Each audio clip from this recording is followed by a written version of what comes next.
Hello everyone, in this video I wanted to talk about how to build centralized logging for your Ansible automation, why you might need it at all. First of all, the default logging might be a bit overwhelming, especially if the playbooks are longer. And the centralized logging allows you to just have a overview of the steps that are applied. Then if the automation is part of user-facing functionality, you would also like to know what's happening when it's not your team that is triggering the playbooks. And the last one, you might just want to gather some statistics, and it's pretty easy if you have all the logs collected in one place. What I will be trying to build here consists of three parts. So first one, of course, is the Ansible that is outputting some events. And those events are then passed to the Ansible callback plugin that is sending those to the Fluentd, and Fluentd then to the Azure Log Analytics. It doesn't necessarily need to be Azure, it can be anything that is supported by Fluentd like Elasticstack or anything else. But this is how I'm using it in my work, and that's why I'm showing it here. Okay, let's start with a little code walkthrough.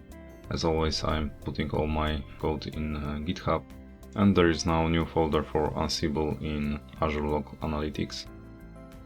There are 4 files there. First one is the Docker file. So we need to build our own Fluentd image based on Bitnami Fluentd. The reason for that is that we need to add simply the plugin for Azure support.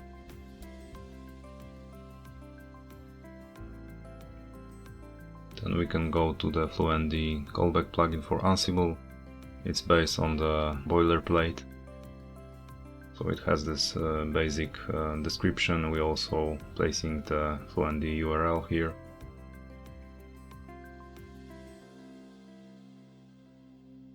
And other parts are just defined functions that are used by Ansible for different events.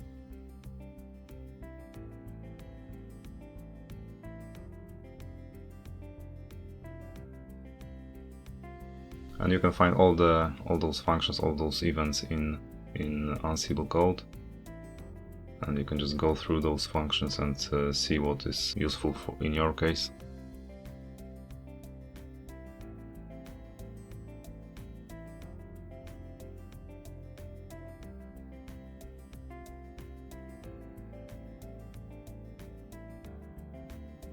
So the first part is the runner on failed. So this is when the playbook fails and we want to send some events to Fluentd. So as you can see, we are sending information like host, task, result, content, the name of the playbook, and the ID. So ID is pretty important because when we will be running queries in Azure Log Analytics, it will be used to match the same events from the same execution. Then there are things like on play start, on task start. And we are also placing special start tag whenever the whole execution is started. And we also setting the playbook name and ID in this place so that all the events afterwards has the same playbook name and ID. And finally, there is playbook on stats callback that is executed at the end of the execution. And here we are placing 3 tags, failed, unreachable, and success, based on what was the output of the playbook. We are also attaching, as always, playbook and ID, but also the host, so that you can generate some statistics based on host, for example. Next piece is the test playbook, which is something I will be running here just to simulate execution of some automation. And it consists of 2 plays. First one is just pausing for 5 seconds, and the other one is failing randomly, also to see how those events look like in different scenarios. And finally, Fluentd configuration, connecting both parts of the flow together. So we have a source HTTP plugin accepting logs from Ansible callback, and Azure Log Analytics plugin that will match Ansible tags and push it to Azure. There are two parameters here that need to be filled, and we'll be taking those from Azure Workspace. Those are customer ID and shared key. Okay, so let's do it right away. You need to go to Azure portal, then click Log Analytics Workspaces and create Log Analytics Workspace.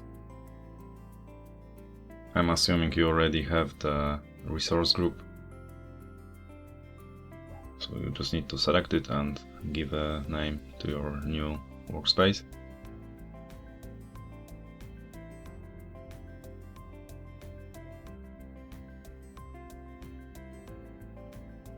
And the workspace is being created.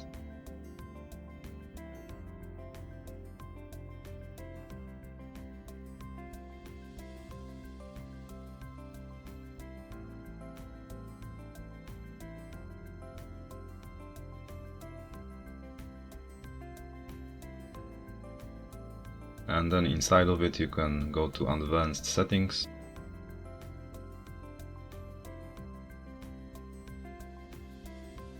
Agents Management, and here in Linux servers you have a workspace ID and primary key, which is exactly what we need to put into Fluentd configuration.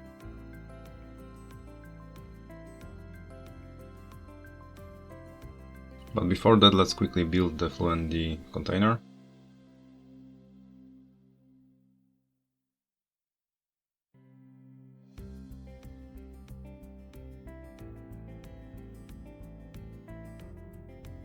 Speed it up just for your convenience.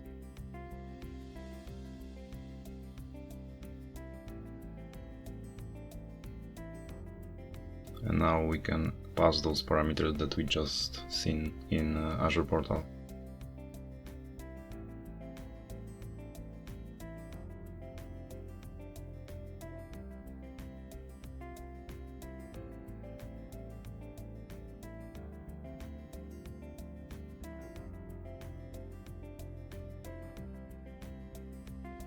And we are ready to launch the Fluentd container.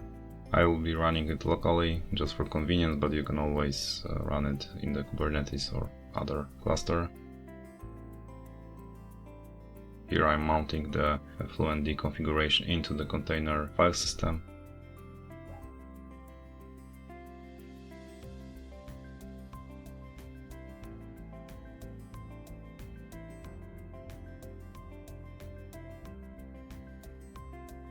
And just starting the Fluentd.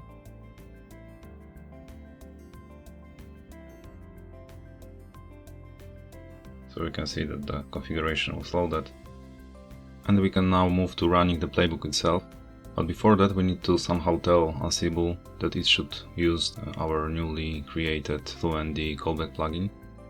To do that I will export two environment variables, but you can also set it via Ansible config. And the variables name are Ansible callback whitelist, just to enable this particular callback plugin, and then Ansible callback plugins, which is pointing to the directory where the Python file can be found. And we can now run our playbook for the first time. As you can see, it failed. We can do a couple of executions just to generate some logs on the Azure side. Next thing we can do is to switch to the other hosts. Until now I was using implicit localhost, but we can just pass some dummy names to get some more diversity across hosts.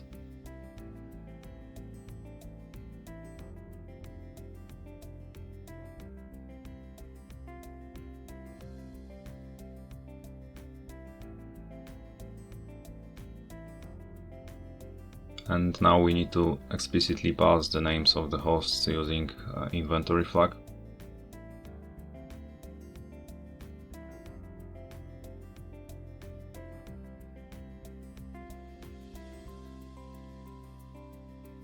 Running the playbook a couple of times again.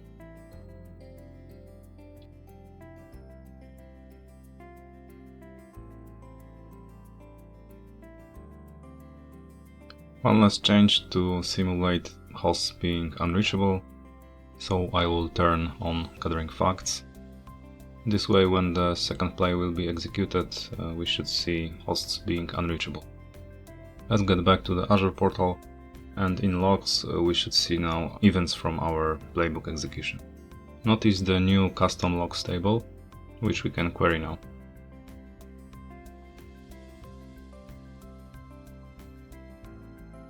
And we can see all the Ansible events in the table form.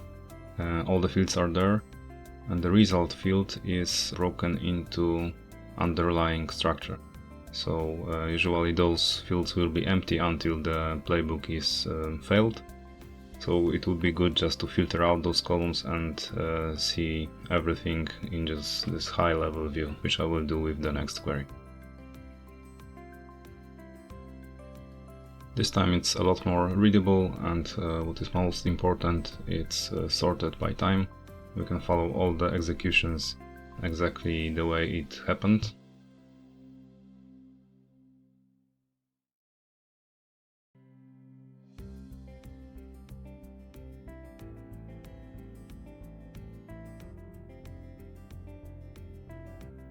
If you want to summarize the failures, for example, so just search for the results message, which is not empty. This means that the execution failed. We can do it with the following query. Well, in my case it was only one cause of failure, but if you have some bigger playbook and you are just preparing for some refactor and seeing what are the mostly failing parts of this playbook, this is perfect, because you can just see in a chart what is the most important part that needs some fixes. What if you would like to measure the time of playbook execution? This is exactly what my next query will be doing. In this case, I'm measuring only successful executions, and the time is measured between beginning and the end of the playbook, but you can change it easily to measure play or even task time. The way it works is pretty simple. I'm just matching the start event with success event, but across same execution. This is exactly where the ID comes to play, so we need to have a way to match events from the exactly same execution. And the results are now surprise. Our execution is almost exactly 5 seconds, which is the time we are pausing in the first play. But let's move to the last query I wanted to show you. This should provide us with nice overview of the execution result. So we are just searching for success, failed and unreachable results and putting it into summary.